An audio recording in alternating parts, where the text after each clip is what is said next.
Page 36. I love thy kingdom, Lord.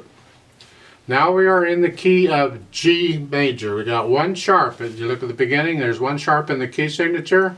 So all of the F's in the piece, wherever they are automatically F sharps. Well, I'm going to start with the right hand. Let's talk about it. It has a pickup beat, so we're coming in on beat 4. And look at the fingering. You have a thumb on the D and then a third finger over up on G. So you're in this position. Here. And notice in that position I put my finger on F sharp because there's an F sharp in the key signature. So it's 4, 1, 2, 3, and 4, and. So get those. And then you're at the end of a phrase. You can lift up and move. So you get 4 and 1 and 2 and 3 and 4 and. Then you're going to stay here for a while. Lift up between the phrases. The first measure of the second line, lift up. And the last beat of that second measure is a rest in the right hand. I'll come back to that and talk about that in a minute. Keep going. The last two notes in the second line is 5, 4.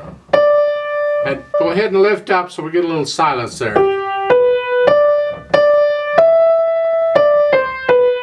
And then in the third line down, you have to cross over for the second measure, G. That's the left hand, right hand. Right hand, left, right, left. The left hand pretty much has chords. So you have a 1 chord, we're in the key of G now.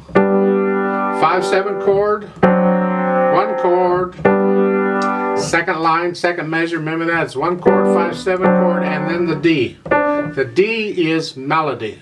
So you have to play at the same loudness as you're playing the right hand melody. Because the left hand has to be soft throughout this. We want to hear the right hand, that's melody. Well, in that second measure, or the second line, that D has to stand out. And then the last line, the left hand gets some lines, but it's still harmony. Keep it soft. This is an arrangement, of course. They're all arrangements in this book, as far as I know. But there's a tricky part here, and they do this sometimes. I wish they wouldn't, but they do, so okay. Look at the beginning. The right hand has a D to a G. These notes. The left hand, when it comes in, has a 1 chord. It's the same D. It's the same note. I want to connect the melody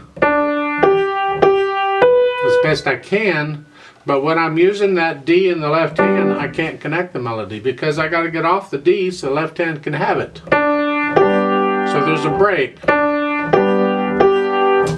That, in my opinion, is just poor arranging. It shouldn't happen. They shouldn't do that. You could leave the D out on the first one and then put it in on the second beat. There, in my opinion, or just leave it out completely. In my opinion, that's just my opinion of it, but they put it in, so just know you're going to have a little bit of a break between the first two notes because of that. You get the same thing in the second line, going from the second measure to the third measure. When the D here, we want to connect that. But in the left hand, I got that chord. I got to play that note again. So I got to get off that a little early so I can play it again. Well, that makes it disconnected. Well, what I can do is I can tie the D in the left hand and just, I don't play it again, I just hold it down like that. So the second two measures of the second line would be this. So and that way I can connect it all. So if you want to try that out, go ahead.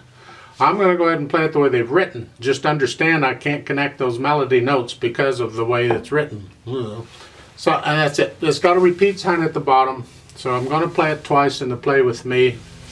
If you want to sing all the verses, you're going to have to repeat it more than that. That's up to you. That second measure, the last line on that fermata, I'm going to hold it 6 counts instead of 3, because I'm just doubling the number.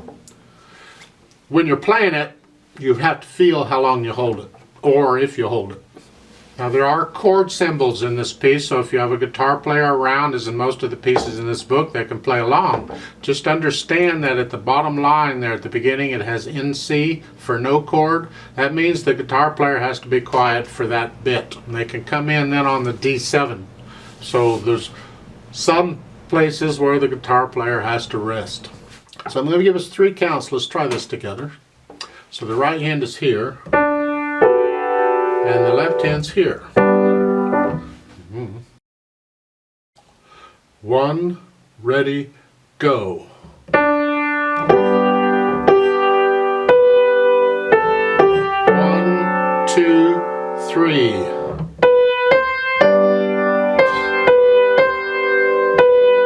1, 2, 3.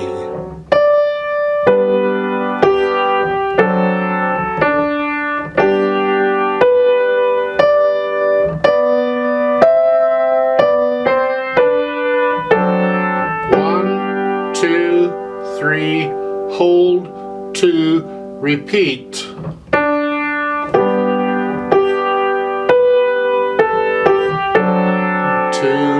3.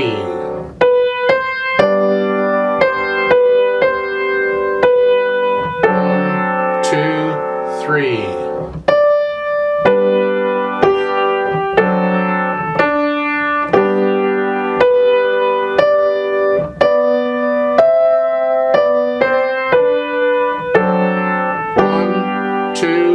3, 4, 5, go.